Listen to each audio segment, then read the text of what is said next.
Manila Broadcasting Company.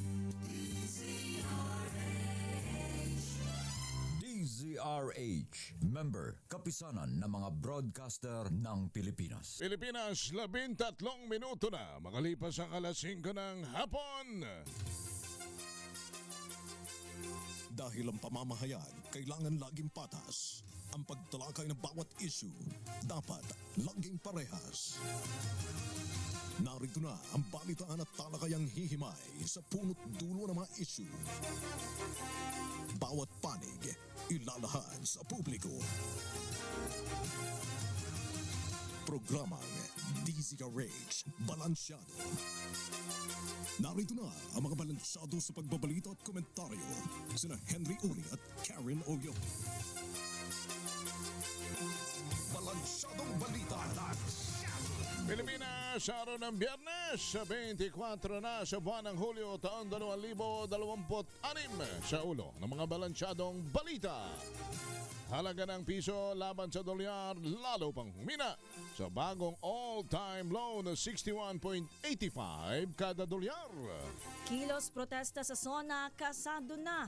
Full alert status itinaas ng NCRPO. Barko ng Philippine Coast Guard at BFAR muling binomba naman ang tubig ng China Coast Guard sa WPS. Panibagong major oil price increase asahan na sa huling linggo ng Hulyo. Kumpanya na pag-aari naman ni Zaldico kinasuhan na ng mahigit sa 22 billion tax evasion sa Department of Justice. Dating opisyal ng DAR at si Janet Lim Napoles na convicted sa kasong malversation. Mabilis na paghupa ng baha sa Metro Manila tiniyak ng Department of Public Works and Highways. At bagyong Quiapo naglandfall na sa Calayan, Cagayan. Magandang hapon Pilipinas, kami ang inyong tagapagbalita. Sa pangalan ni Ms. Omis Karen Oyong, ako si Josa Cruzat. At Henry Uri. Sa detalye ng mga balita, sumadsad sa panibagong record low ang halaga ng piso laban sa dolyar sa 61.847 ngayong araw. Sa datos ng Bankers Association of the Philippines, nagbukas ang palitan sa 61.80 at umakyat sa 61.85 sa intraday trading. Itong Miyerkules at Huwebes, bigong makabawi ang piso nang maitala naman ang palitan sa 61.75. Pebrero ngayong taon na magsimulang humina ang palitan ng piso laban sa dolyar kasabay ng tensyon sa pagitan ng Amerika at Iran. Sasalubungin naman ng mas mataas na taripa ang karamihan sa mga Philippine products na i-export sa Estados Unidos simula ngayong araw, July 24. Kabilang ang Pilipinas sa papatawan ng Amerika ng karagdagan 12.5% na taripa sa Southeast Asia, kasamang Singapore, Thailand at Vietnam. Ayon sa US Trade Representative, bunsod ito ng pagkakabigong mahigpit na ipatupad ang pagbabawal sa mga inaangkat na produktong gawa sa sapilitang o sa sapilitang pagtatrabaho o forced labor. Ipapataw ang karagdagang buwis sa ibabaw ng mga umiiral ng taripa maliban na sa ilang exempted na produkto tulad ng ilang semiconductors, pharmaceuticals, civil aircraft parts at iba pang nakasaad sa kautusan. Samantala, kasado na ang malawakang protesta ang iba't ibang militanteng grupo sa ika-6 na zona ni Pangulong Bongbong Marcos sa Lunes. Ayon sa grupong bayan, ibibida at ibabalandra nila ang gawang effigy na The Puppet and the Master Puppet, tampok ang mukha ni US President Donald Trump at ni Pangulong Marcos.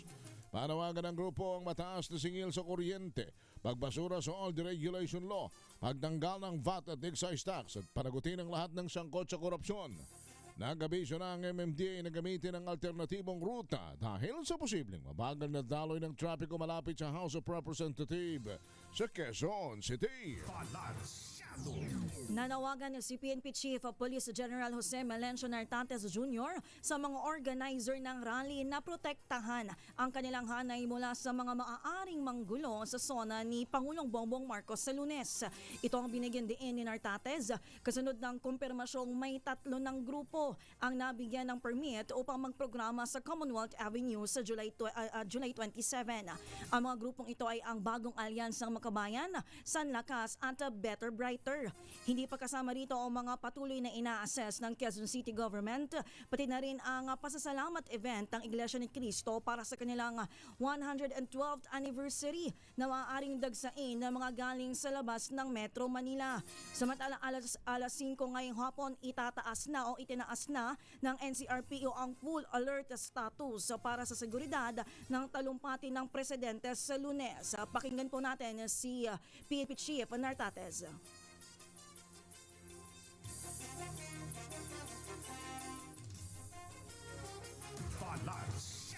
Samantala, nanawagan naman ang White Ribbon Movement at Inter-Religious Leaders Council for National Transformation na makilahok sa gaganaping sona ng sambayanan sa Lunes ang publiko Hulyo 27. Ayon kay Father Tony Labiao, isa sa mga pinuno ng grupo, hindi sila magkakasa ng sariling rally kasabay ng talumpati ng Pangulo.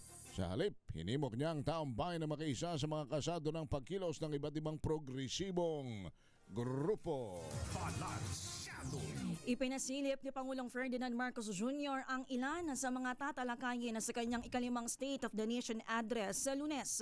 Sa isang ambush interview sa Pampanga, ipinaliwanag ng Pangulo na layunin ng SONA na iulat sa publiko ang mga nagawa ng kanyang administrasyon mula noong huling pagtatalumpati. Kabilang sa mga inaasahang mababanggit ang mga hakbang ng pamahalaan sa pagharap sa mga hamong idinudulot ng tinawag niyang external forces. Nang tanungin naman kung tatalakayin din ang issue ng korupsyon na kanyang nabanggit sa nakaraang SONA, maikli ang naging sagot ng Pangulo. Ang sabi niya, abangan ang susunod na kabanata. Panoorin po natin ang panayam sa Pangulo. I'm never done. Until 1 hour before this one, I'm still changing it, because of course we want it to be perfect. So, but on the whole, yes, on the whole, it's. Paglaban naman sa korupsyon at isyu ng flood control scandal, ang pangunahing gustong marinig ng mga Pilipino sa nalalapit na State of the Nation Address o SONA ni Pangulong Ferdinand Marcos Jr. Batay sa pinakabagong survey ng Pulse Asia, pumalo sa halos 30% ng mga respondent ang nagsabing ito ang dapat bigyang diin ng Pangulo sa kanyang ulat sa bayan sa Lunes, Hulyo 27. Sa naturang bilang, halos 19% ang partikular na humihingi ng update sa investigasyon at papanagutin ng mga sangkot sa controversial na flood control anomaly. Pumapangalawa naman sa mga gustong marinig ng publiko ang usapin sa pagpapababa ng presyo ng mga pangunahing bilihin na nakakuha ng halos 19%. Kabilang pa sa mga gustong marinig ng taong bayan sa SONA ay ang usapin sa trabaho, kahirapan illegal drugs, mababang pasahod at mataas na presyo ng langis.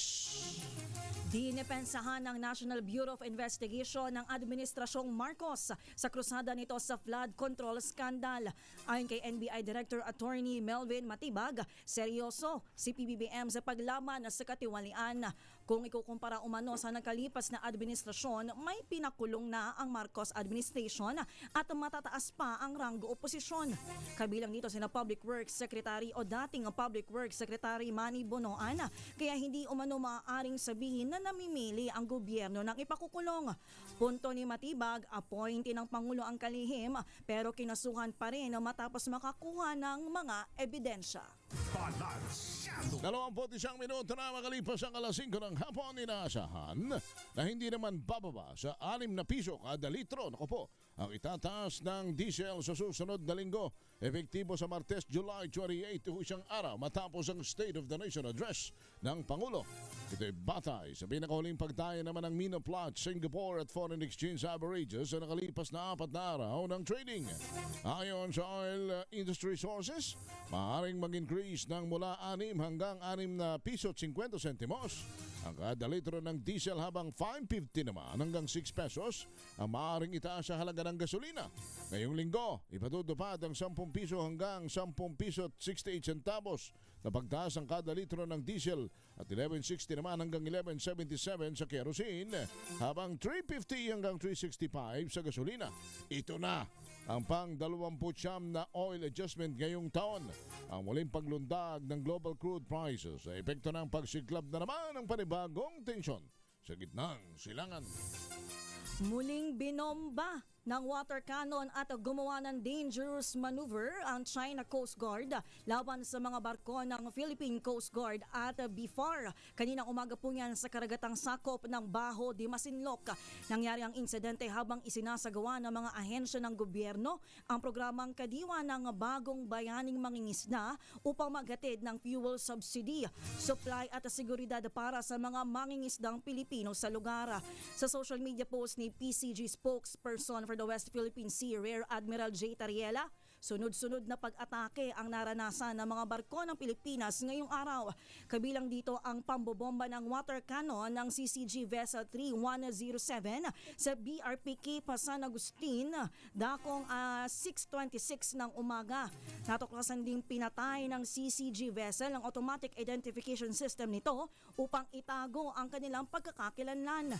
Ligtas naman ang lahat ng tauhan ng PCG at BFAR at walang naitalang sugatan. 26 na minuto na makalipas ang alas 5 ng hapon, isang dating mataas na opisyal ng Department of Agrarian Reform ang nakonvict naman ng Sandigan Bayan kasama ang tinaguriang pork barrel scam na si Janet Lim Napoles dahil sa tig-10 kaso ng malversation na nagkakahalaga ng 50 milyong piso.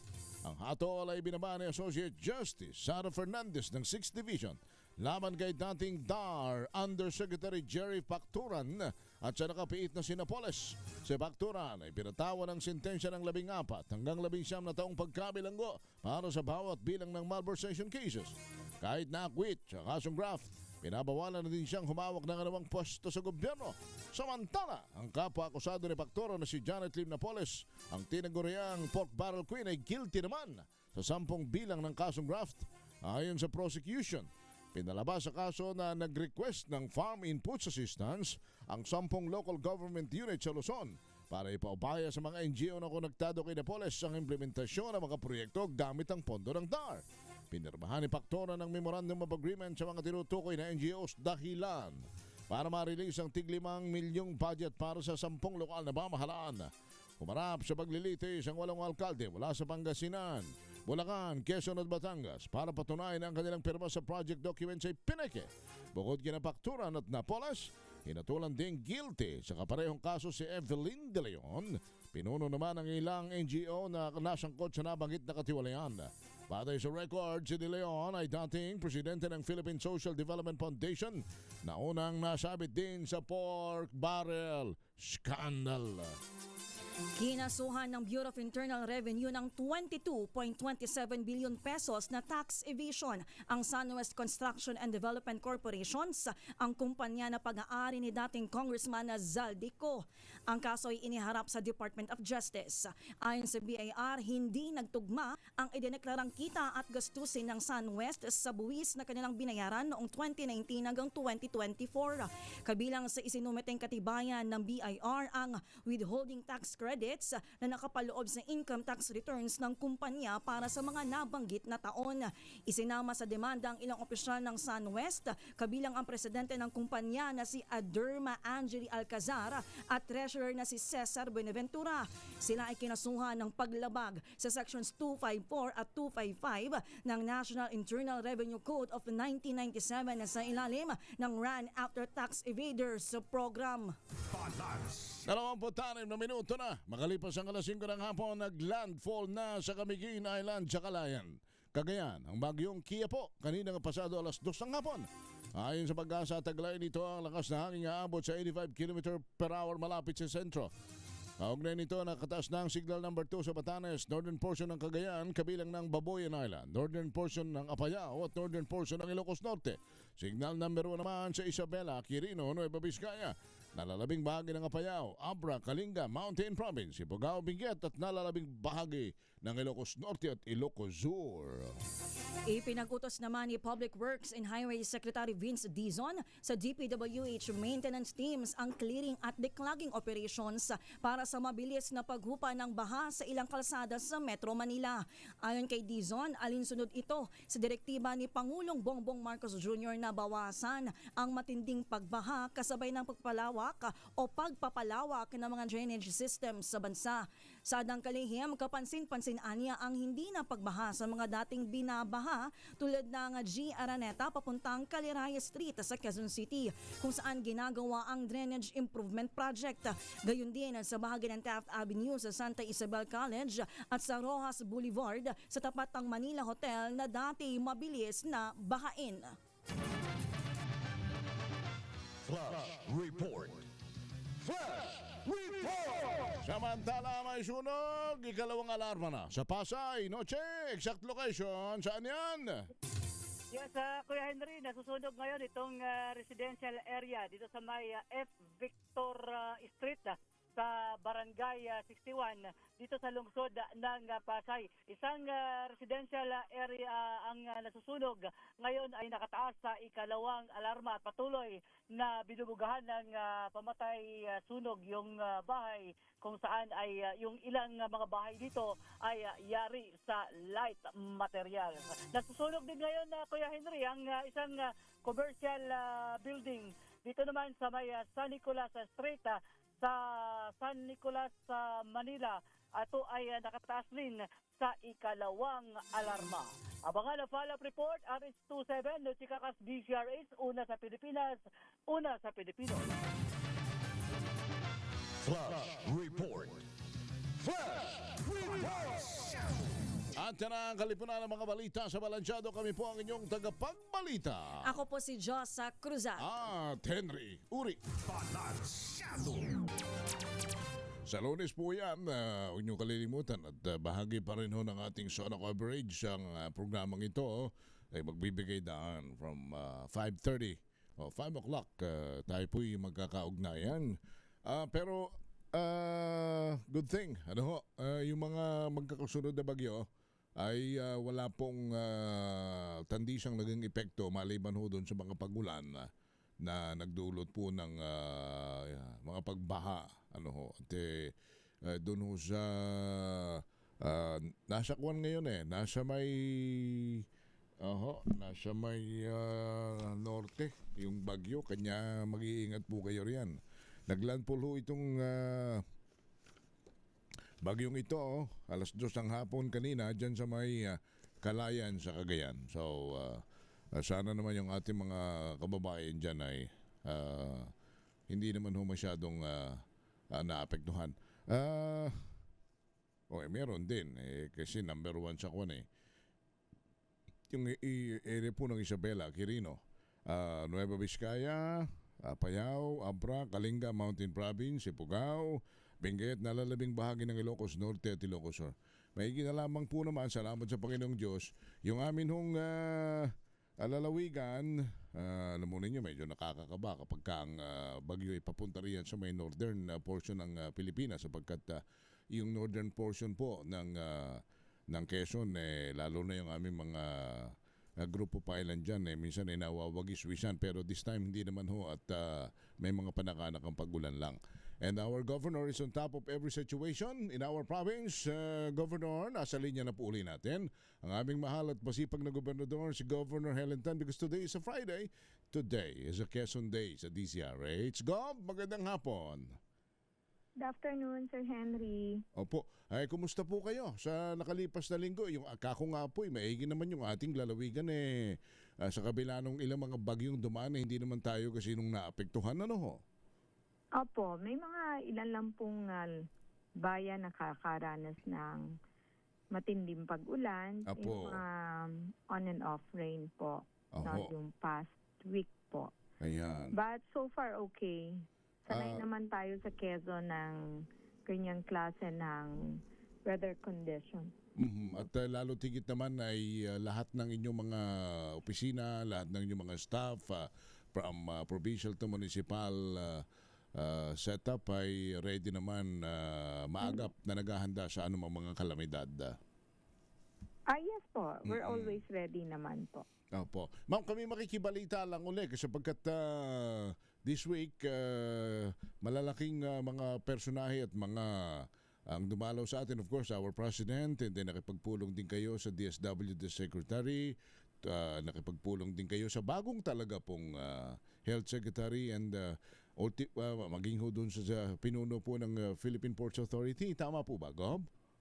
Yes, opo, continuous yung ating coordination and of course collaboration sa mga agencies na alam natin makakatulong po sa mga pangangailangan sa lalawigan, no? Apo. Like kay SecRex, may mga programa, of course, we inquire, and then partnership also doon sa mga social services po ng province. Mhm. Then, of course, yung Secretary of Health is bago lang naman, no? So, pinatid lang po natin yung ilan na baka po pwedeng bigyan nila ng pansin sa ating lalawigan. Kasama po dun yung Southern Luzon Multi-Specialty Medical Center na hindi po nabibigyan ng prioridad Apo. na mabigyan po ng pondo upang matapos sana yung construction of the hospital. Mhm. So we're hoping na by 2027 merong significant amount of fund para sana matapos at mapakinabangan po hindi lang taga Quezon but also neighboring provinces neighboring provinces po. Opo. Pero yung commitment po, ma'am, kumusta po yung nagbigay po ba ng any commitment si Secretary Pujalte? Well, of course, meron namang commitment, no? He promised to look at the HFEP, no? Kung ang aking query actually is to check if it's included in the NEP, no?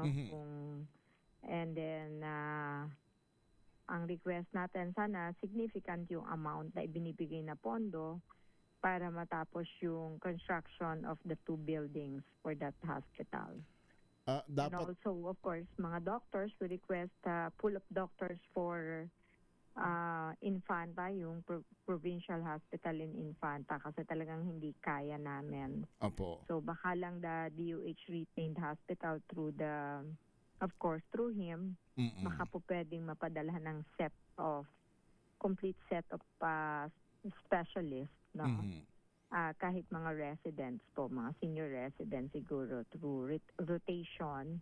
Very important po dun sa lugar na yun. Very difficult po mag-hire, no? Yung interest ng mga doctors na natin na consultant, very difficult to find interested doctors who will go in that area kasi nga malayo po, no? So, Apo. yun yung isang challenge sa amin. Kasi ang pagtatayo po niyan, ang pagdaragdag niyan ay kailangan po ay nasa tao ng budget sapagkat yan ay galing sa nasyonal, ano ho? For the manpower, no. Amin po yan, or operated po ng provincial government, but we need assistance of DOH kasi sila po ang mas maraming pool of doctors. And my means to send extra doctors, no, since training and teaching hospital po ang mga malalaking DOH retained hospitals. Apo. Like East Avenue, Reyes, Rizal Medical, the Batangas Medical Center. So, marami pong pwedeng pagkuhaan ng doctors. So yung ating very very naman po, no, very cooperative po sa inyo at maayos naman yung siguradong magiging partnership po ng DOH saka po ng inyo pong pamamahala with Secretary Pujalte. Opo, so hoping po tayo sa feedback and of course magkaroon ng action yung request po natin. Actually, yun lang yung concern ko na diniscuss sa kanya kasi of course kakatalaga lang and mahalaga yung oras kasi maraming nakapila dun sa labas naghihintay ng panahon niya. Opo, siguro kasi yung para huli doon sa kabatiran ng ating mga kababayan, yun po kasing multi-specialty hospital, multi-specialty hospital po yun. Opo, kanya kung mapapansin nila yung pagpapagawa ay hindi tuloy-tuloy sapagkat depende po yan sa kung anong budget, tama ba ma'am, ang i-release ng national government for the year. Yes po. So, of course, it's a new hospital. It will be needing billions of pesos kasi multi-specialty supposed to be ang disenyo, no? So, diniscuss ko rin sa kanya na kung sa hospital baka po pwedeng unahin yung cardiac catheterization lab na Apo. nakakapag-angiogram, angioplasty kasi yun talaga yung problema. Pumipila talaga sa dito sa atin sa heart center, no? Mhm. So, very difficult sa mga patients natin na taga Quezon na kailangan pandalhin dito sa Metro Manila. The other option is, of course, may available na doon na private hospital catering that. But syempre, financially, ay malaking burden po sa pamilya yan ng mga nagsasuffer sa heart attack. Ito may para kayong naglagay ng branch ng Heart Center, Kidney Institute, at iba pang mga specialty hospital na dyan na sa Tayabas pag ito po'y nagawa. Basically, nire-replicate yung kaya nilang gawin, no? Oo. Yes po, yun po yung na-envision natin. Hopefully, sa pagdaan po ng mga taon, since DOH po ang magpa-plan nito, nakalagay naman po doon sa batas na, and the title itself, very clear na ang direction is a multi-specialty, no? So, that's what we hope na magagawa po ng DOH. And yung Marinduque, I think even Romblon, Dami Maropa area, makikinabang po dito, ano ho? Sapagkat ma-success. Laguna also, Batangas, and Cam Norte and Cam Sur. Opo, but of course, lalong-lalo na yung ating mga kababayan sa Quezon na hindi na mas mabilis from any part of Quezon ang pumunta ng Tayabas kaysa lumuwas pa ng Manila at iba't ibang ospital ang pupuntahan at pipilahan. Yes po. Magiging accessible po ito sa atin per se, no, sa mga taga Quezon. And then, yun nga, as mentioned earlier, yung mga karatig lalawigan po. Opo. Ma'am, itong ating naging pagpupulang naman po sa Philippine Ports Authority, ano po ang maaaring maibalita natin sa ating mga kalalawigan? Yung Philippine ports po natin, meron pong magandang proyekto doon sa lungsod ng Lucena, yun pong bagong passenger terminal.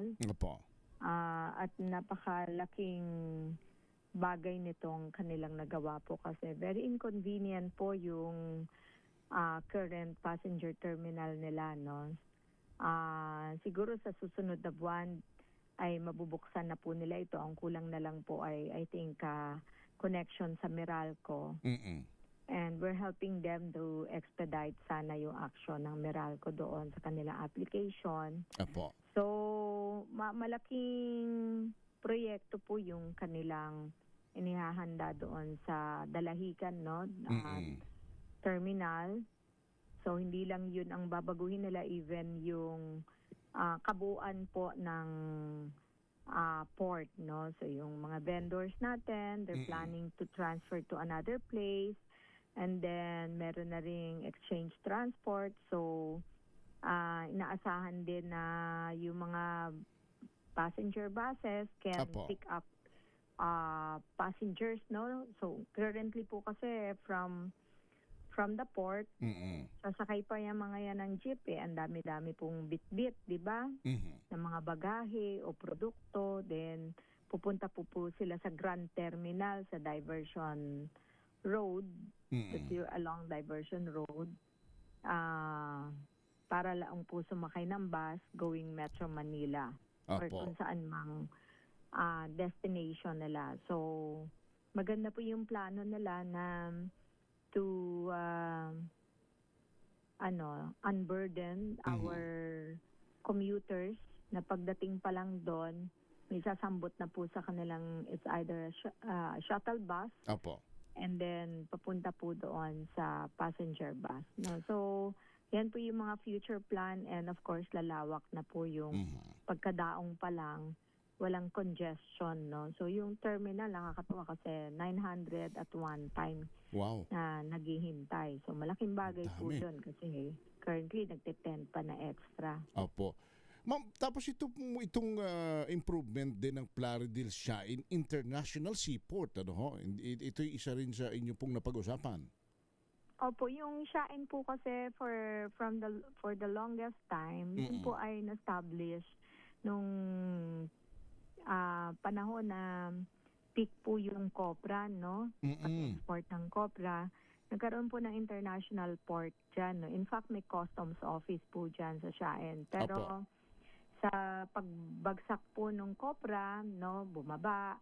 And hindi na po na-utilize, nag-dilapidate po yun. International Shain Port, no? Shain Opo. International Port. So, nag-request na po ako nung ako po nasa Kongreso, nag-request na po ako kay GMJ. Nagawa na po nila ang unang bahagi niyan. Wow. Pero kulang pa po para ma-maximize po at ma-utilize sa mga ports na may mga congestion, isa sa option sana ito, Plaridel Port. So, malawak yung plano po for this project at nagpapasalamat tayo na itinutuloy po ng PPA yung pagpupondo. So may phase 2 po sila na gagawin. Nasa stage pa lang sila ng planning. And I've invited GM mismo to see it in person so that mas maunawaan yung pangangailangan doon and yung potential po ng port, no? Opo. Napakalaki po magiging economic benefits nito sa ating lalawigan, lalong-lalo na ano po sapagkat kung ito'y magiging international seaport, ibig sabihin yung mga dadaong dyan ay mga international commercial vessels na at beneficial po ito para dayuhin lalo na maraming mga investor, Governor. Yes, sir. Opo, no? Ito po ay will help a lot, no? Yung hindi lang sa Shain, sa Plaridel, but to neighboring towns also like Atimonan, Opo. like Gumacan, no? Then, in fact, kung ma-revive yung PNR, pwede rin pong i-connect yan doon kasi dumadaan po sa Plaridel yung PNR, no? Opo. So ito, nung kayo ay nasa House pa, nasa Congress pa, nag-request na kayo at nagawa na yung unang bahagi, the initial phase. Opo. Tapos kumbaga nakipag-meet kayo para uli doon sa mga further improvement pa. Opo.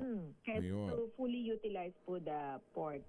Aware naman po si GM at since ito po ay under their jurisdiction, then the master plan ay sa kanila po ito. So, I believe meron na po silang master plan for this. Opo, kasi malaking tulong din naman ito sa ating international port dito sa Manila kung malilipat dyan sa atin ng iba sapagkat madidecongest po tayo rito.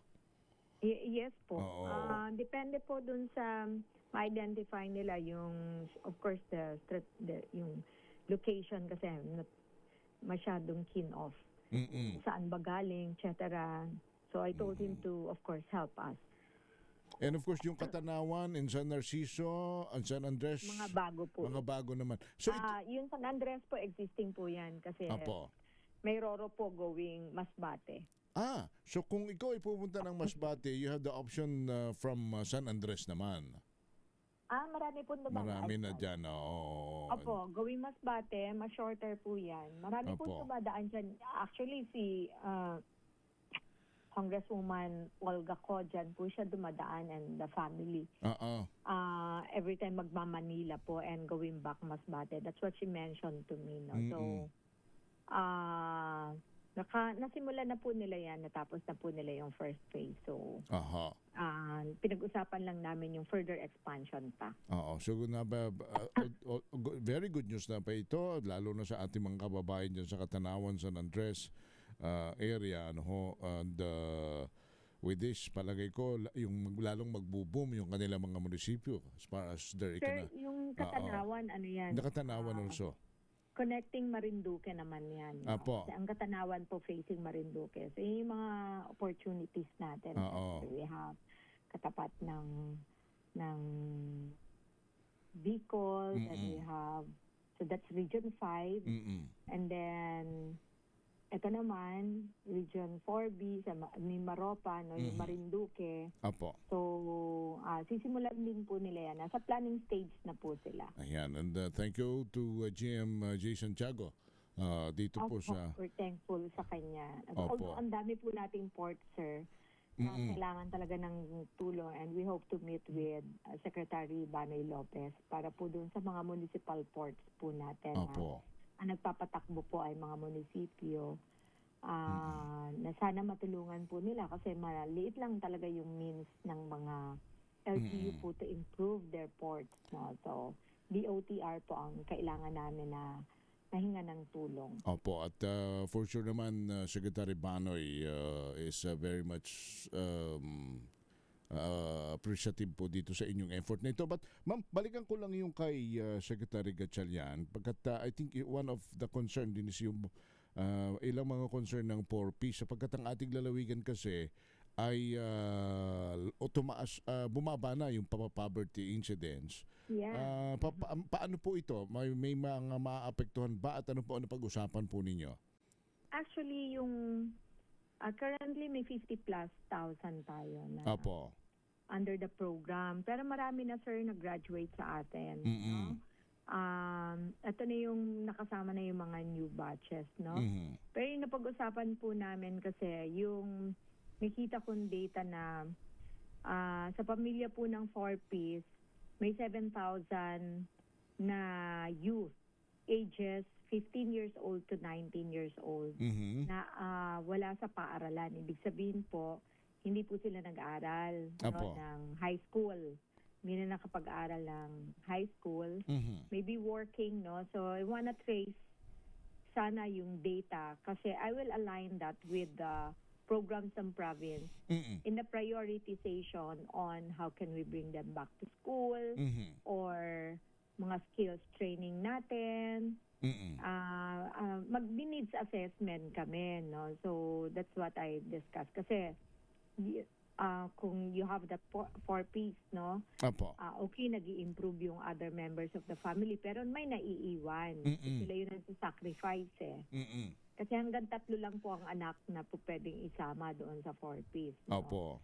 So, gusto ko sana mag-align, no, doon sa programa nila kasi yun nga, ang tinatarget natin yung poverty incidence sa lalawigan.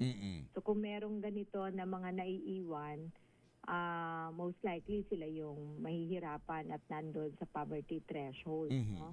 Siguro, yun, and ask for his help kasi alam mo naman magaling na mag-isip din ng programa si Sec. Rex, oo. No? So sabi ko, how can we capture, how can we collab, etc. So, of course, is willing to help. Na ako naman naaralin ko, I'm not saying we can address 100% the 7,000, but more or less tingnan namin how can we help to sum off. And So, then refer it to, some will be referred to the national government's program, no? Like DOLE has a program, TESDA has a program.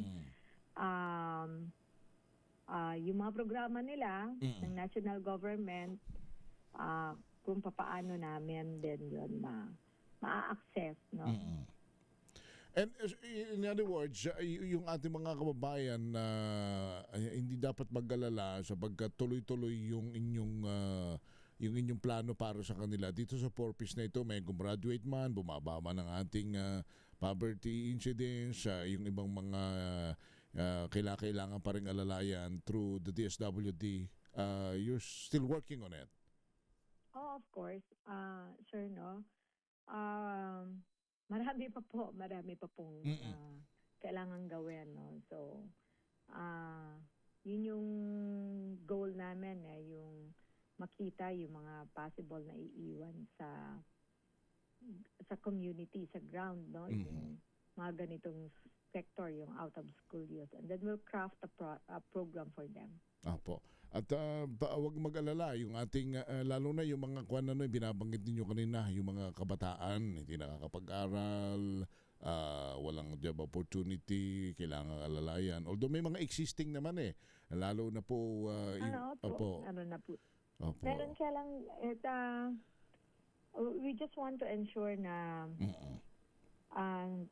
out of 7,000 plus, yung mga bata talaga either nagtatrabaho yan o baka meron sa kanilang willing to go back to school. Apo. And we have the strengthening access to education program. No? So, if not all, pailan-ilan nakakapagsama po kami. No? So, and then, yeah, we'll plan kung ano yung kaya naming gawin. Apo. At yung iba pang mga programa at proyekto, tuloy-tuloy pa naman po yan. For one, may marami pong mga estudyante ang nakinabang doon sa ating scholarship program, yung ating mga libreng gamutan, tuloy-tuloy pa rin. And I think next week maganda naman ang panahon. Palagay ko ma'am, kayo ay not to mention pala itong sa mga senior citizen, meron din po kayong trabaho para sa mga senior citizen, ma'am, ano? Yeah. Ma'am, ano It's ito? a partnership with McDonald's. No? So this initiative, usually McDonald's, they have programs in NCR or I don't know, pero matagal na daw since I think 2019 nilang program yan. Pero yung partnership, parang first time nila na province ang nag-initiate. Usually munisipyo yung kanilang kapartner. Apo. So through the public employment service office, yung PESO office namin, si Ma'am Jen, because I tasked her to craft a program para sa iba-ibang sectors. So you have the senior citizen, PWD, solo parents, out-of-school youth, and yung SPES program namin. So, ang first niyang na-research siguro that McDonald's is doing such kind of program, and nag-collab kami, and nag-identify ng mga franchisee na willing in different municipalities in Quezon. And then, nag-identify sila ilan lang ang kaya nila. No? So, but that's okay because it's a test pilot program namin for senior citizen. No? So, employment kasi ito. So, yung kasi livelihood, we have that na, no? But the employment is first time and 5 months silang magsisweldo. Na 4 hours lang silang nagtatrabaho, no? Ayan. So, titingnan namin, test namin, then baka din, we can partner with the mga local enterprise. Opo. Mga groceries, etc. in Quezon. Soon, siguro, malls, etc. So lahat ng McDonald's, ma'am, sa atin ay bukas para sa proyektong ito. Yung mga seniors na gustong magtrabaho, connect with the PESO. Actually, sir, limited lang ang I think 2 lang per munisipyo. 2, opo. Pero malaking bagay. So, konti-konti lang po talaga. But for us, it's a good test namin kung paano tatanggapin po ng senior citizen yung employment opportunity. No? So, yun po. Baka naman, ma'am, sa mga susunod, for sure ba, sa mga susunod na araw, marami pang kumpanya at mga... Actually, marami pong interested, pero syempre, limited pa lang po, McDonald's pa lang po yung katuwang namin. Hopefully, sa susunod na taon po, magkaroon kami ng kausap or before the year ends, magkaroon kami. Gusto namin makita paano ang pagtakbo, paano tumatakbo, so that yung terms of reference namin with mga local enterprise or establishments na pwede namin maging partner in the future. Alam namin kung anong mga rules and policies that we need to set.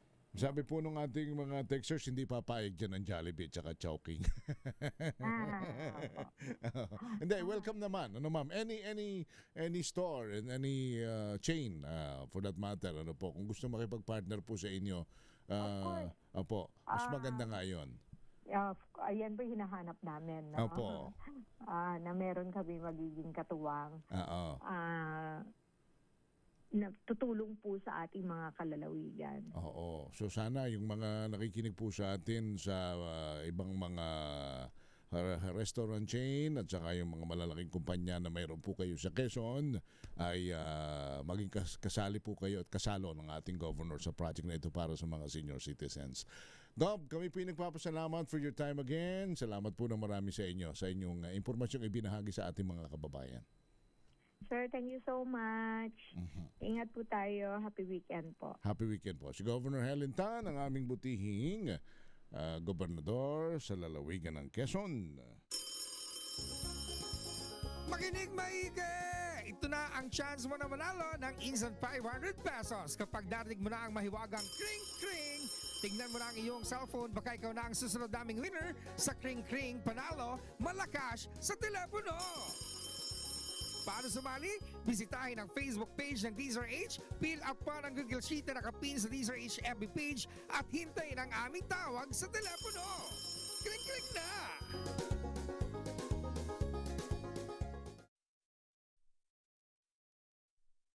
Okay, sino ang ating winner? We have Joel Mish. Hindi ba ano ito? Baka artista to yata. Ng Montalban Rizal. Joel, hello? Hello po. Hindi ba ikaw ay artista? Parang may ikaw ba yon? Ikaw ba yung artista? Joel? Hindi po. Kala ko tuloy may contestant na kaming artista. Sige, Joel. Ano ang himpilan ng radyo na kauna-unahan sa Pilipinas? Una sa Pilipino, and we are 87 years old na. DZRH po. Ayan. Ilan taong ka na, Joel? Estudyante ka ba? Yes po. Oh, sige. Tama-tama. Anong year ka na?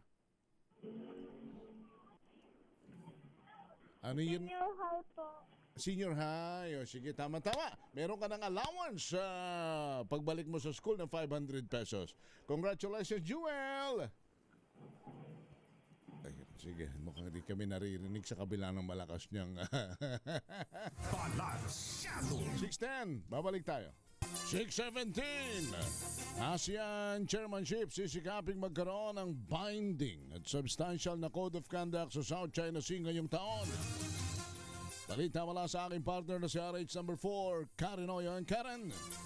Iginiit ni DFA Secretary Maria Teresa Lazaro na sisikapin ng ASEAN Chairship na magkaroon ng Code of Conduct sa South China Sea bago matapos ang taon dahil na rin sa mga insidente sa pagitan ng China Coast Guard personnel at Philippine Navy personnel sa Ayungin Shoal kamakailan. Sa isang press conference kasabay ng pagdaraos ng ASEAN Ministerial Meetings, sinabi ni Lazaro na committed ang ASEAN at Pilipinas na magkaroon ng konklusyon sa negosasyon para sa isang binding at substantial Code of Conduct na umabot na sa isang dekada ang talakayan. Ayon kay Lazaro, nakikita niyang tutok dito ang mga bansa at nakikitaan ng political will galing sa mga bansang may direktang partisipasyon sa Code of Conduct. Ngunit sakaling walang konklusyon para sa isang Code of Conduct, magiging responsibilidad na ng susunod na ASEAN Chair at yan ay ang Singapore ang usapin ng Code of Conduct sa South China Sea.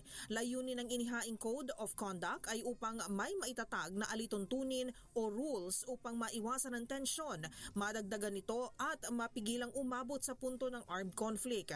Ang ibang mga bansa na apektado ng agawan sa teritoryo sa South China Sea ay ang Vietnam, Malaysia at Brunei. Ayon naman sa joint communique ng mga ASEAN ministers, sinabi nilang umaasa silang magkakaroon ng isang epektibo at substantive na COC na naaayon sa international law kasama na ang 1982 UNCLOS bago matapos ang taong ito.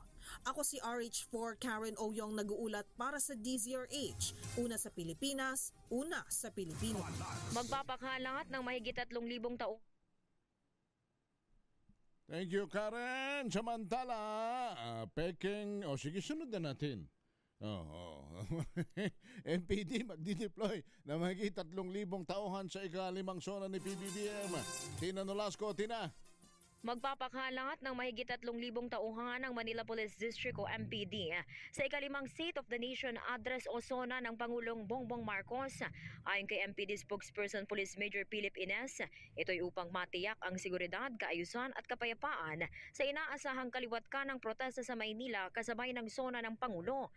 Ayon kay Ines, nirerespeto ng pulisya ang karapatan ng bawat Pilipino na ihayag ang kanilang mga saloobin. Patuloy din anyang paiiralin ng pulisya ang maximum tolerance pero hindi ito mag-aatubiling pairalin din ang batas sa sino mang lalabag. Nabatid na 4 na Freedom Park sa Maynila ang maaaring pagdausan ng kilos protesta. Kabilang dito ang Liwasang Bonifacio sa Ermita, Maynila, Plaza Miranda sa Quiapo, Plaza Moriones sa Tondo at Plaza Dilao sa Paco, Maynila. Bukod pa rito ang Mendiola Peace Arc na madalas na pinagdadausan ng kilos protesta ng mga demonstrador. Ito si RH9 Tina Nolasco para sa DZRH, una sa Pilipinas, una sa Pilipino. Balance. Thank you, Tina! Samantala, 12 million ng mga peking karne ng baka bistado ng NBI. Nako, sa 2 dugyot. Dugyot bagares at gano kadugyot are na mga bodega raw sa Nabots at Malabon. May-ari, arestado. RH15, Giselle Ricaport. Giselle! Bistado ng National Group Investigation National Capital Region ang 10 milyong piso hanggang 12 milyong piso na hot meat sa sinalakay na dugyot ng mga bodega sa Navotas at Malabon. Ayon kay NBI-NCR Regional Director Attorney Joel Tubera, hinahaluan ng taba ng baka yung mga frozen na pork o pork diaphragm para magmukhang beef daw yan. 24 na tonelada anya yung nakumpiska nilang peking karne ng baka na pinaniniwala ang isinusupply sa buong Metro Manila. Sabi pa ni Tubera, hindi na umaabot sa mga palengke yung mga hot meat dahil mismong mga negosyante o may-ari ng mga restaurant at kainan, kabilang yung ilang parisan yung kanilang mga suki. Mabibili lang ng mula 200 piso hanggang 250 piso ang kada kilo ng imported na hot meat na walang nakalagay na specific label at wala ring expiration date at country of origin. Pakinggan natin. Binibili na to ng mga negosyante, may mga karinderya, especially yung sa pares, ito yung pinaka-ideal na ginagawang pares. Binibili na nito in bulk, volume na ang bilihan. Kaya hindi na ito halos umabot sa merkado, sa mga ordinaryong palengke. Yun nga, kadalasan nitong parokyano, siyempre yung gumagawa ng yung may mga pares, yung kainan na pares, hindi naman po natin lahat, pero yun ang karaniwan. Tapos, ginagawa pa rin itong burger patty. Oo, kasi mura nga siya at malambot nga. Kasi sa totoo po, ito po ay pork diaphragm. Babala ng Regional Director sa ating mga kababayan, hindi ito fit for human consumption, lalo't ipinagbabawal yung pag-i-import ng mga meat product mula sa ibang bansa dahil sa banta ng foot and mouth disease at iba pang sakit. 2 suspect yung arestado sa pagsalakay, kabilang ang may-ari ng bodega na nahaharap sa kasong paglabag sa Meat Inspection Code of the Philippines. Giselle, so yan ay mga imported na taba ng baka? Iyon yung sinasabi, mga imported itong mga produkto na binabanggit. Pero hanggang sa kasalukuyan ay ine-establish pa kung saan-saang mga bansa. Tapos, iyan yung mga inihahalo sa mga sabaw ng pares at sa mga yung pampalasa nila ng mga taba-taba. Ay, ang sinasabi kasi yung mga negosyante, yung mga suki na bumibili, karamihan yung mga may-ari ng pares at mga kainan, mga restaurant, halo daw ng mga malalaki at mga maliliit yung mga yan, ang sabi ng Regional Director. Ang problema, yan, nakalagmak sa sahig. Nakalagmak sa semento. Ano na nga, at hindi dumaan kahit doon sa mga kaukulang proseso, walang mga permit pagpasok ng Pilipinas. Hindi naman doon nilalahat yung mga binabanggit na mga negosyo ng Regional Director, pero ang kanyang sinasabi, itong mga produktong ito, halos buong Metro Manila isinusupply yung mga yan. Ay kasi nga, mura yan bultuhan yan. Napakamura, tapos napakalasa. Mura na, malasa pa. Ang masaklap pa, Henry, tinanong natin si Attorney Tubera kung alam ba nung mga suki na ganyan yung kalakaran nung kanilang produktong binibili alam daw. Nako. Kaya ang may posible rin na pananagutan itong mga suki nitong binabanggit natin na dugyot na mga bodega at itong naaresto na may-ari ng warehouse na yan. Sige, mag-ingat kayo. Mag-ingat po yung ating mga kababayan. Hindi naman lahat, pero baka ho kasi mabiktima kayo ng hindi malinis sa mga pagkain, lalong na sa mga parisan. Maging mapanuri ka, Henry. Alright, thank you, Giselle. Ito si Giselle Ricoport para sa DZRH na sa Pilipinas, una sa Pilipino. Siguro, added to that, yung mga nakikinig sa ating mga city health officer at municipal health officer, alam ko mawalang galang na baka kinakailangan ding mag-secure ng health permit o health certificate yung mga parisan na ganyan kahit sa mga kanto-kanto lang, mga kari-kariton. Mawalang galang na sa inyo, no? Alam ko baka sasabihin niyo sa akin, pambihira naman, kaliit na ito, kaliit na negosyo. Baka pwede lang yung ating mga kababayang nagtitinda riyan sa mga parisan, sa mga kanto-kanto, bigyan nyo rin ng health permit para naman kung halimbawang may makakain at may sumakit ang tiyan, may laban-laban naman, makakapagreklamo at di ba? Ay pahirap naman yun, lalo kung ganyan, At saka huwag nang mamahalan ng permit. At least yung may accreditation lang. May accreditation lang sa City Health. Yung mga nagpag-alagala ng mga gaganyan ng mga pares. Masarap yan. Kumakain din naman ako sa ganyan Pero teka muna, pagka ganyan medyo nakakapag-alala rin naman. Noche Kakas, follow up sa sunog. Noche! Kaya Henry, kontrolado na itong sunog na sumiklab dito sa may F. Victor Street, Barangay 61 sa lungsod ng Pasay. Sa 5:59 ngayong hapon o ngayong gabi nang ideklarang fire under control ng Pasay City Bureau of Fire Protection. Umabot sa second alarm itong sunog na sumiklab dito sa residential area na ang ilan ay yari sa mixed materials, yung light at saka yung meron ding simentadong bahay. Ang sinasabi ng mga residente dito, Henry, ay yung ugat ng sunog ay yung naiwanang nakasaksak na charger na nakalagay doon sa isang kama. Kaya uminit yung kama, yun ang posibilidad na dahilan itong pagtupok o yung sunog na sumiklab dito sa mga bahay. Sa ngayon ay iniimbestigahan pa ng Pasay City Bureau of Fire Protection. Hindi pa tukoy kung ilang bahay ang nasunog at kung magkano yung halaga ng napinsalang ari-arian. Dalawa namang injured, Henry, yung isang minor de edad na isang lalaki at isa namang matanda na nawalan ng malay kanina ng kasagsagan ng sunog. Mayroon ding galos sa kanyang siko. Sa ngayon ay inimbestigahan pa at patuloy pang binubugahan ng Pasay City Bureau of Fire Protection ng tubig itong mga nasusunog na bahay, bagi itong mga ilang bahay na nagsilikas din yung mga residente, yung mga katabing bahay dahil inakala nila na aabutin yung kanilang bahay. Pero good thing naman dahil hindi naman nakalakasan yung house na banggit na lugar. RH27, Luchikakas, DCRH, una sa Pilipinas, una sa Pilipino. Thank you, Noche.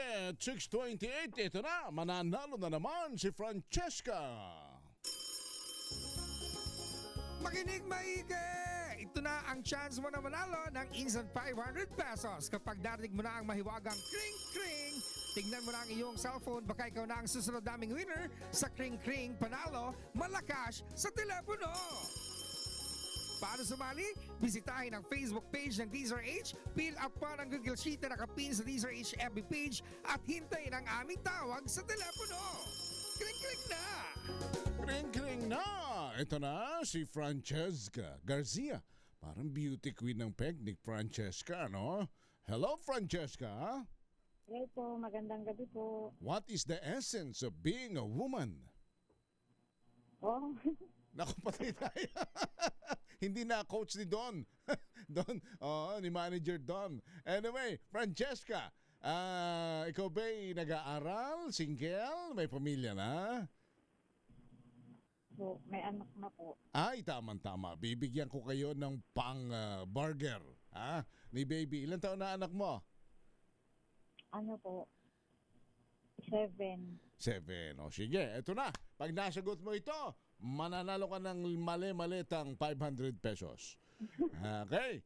Anong himpilan ng radyo ang una sa Pilipinas? Una sa Pilipino. Ano po? DZRH. Yan! Talaga naman. At sabihin mo sa anak mo, palaging bigkasin niyang DZRH. Thank you, Francesca. Congratulations. At yan ang kalipunan ng mga balita at talakayan sa Balansyado. Maraming salamat po. It's a Friday today. Yung aking partner lang ho ay nag-cover ng ASEAN and hopefully next week makakasama na natin with State of the Nation Address. Palaging paalala sa ating lahat kung gusto nating umasenso sa buhay. Tayo po'y manalig, magdasal sa may kapal, huwag gagawa ng masama, bagkus laging gumawa ng mabuti. Dahil ang paggawa ng mabuti ay hindi magbubunga ng masama at dagdagan pa pagtulong sa nangangailangan dahil help is wealth. Maraming salamat sa ngalan po ni Karen Oyong, Rejosa Cruzat. Ako po si Henry Uri. Balansyado.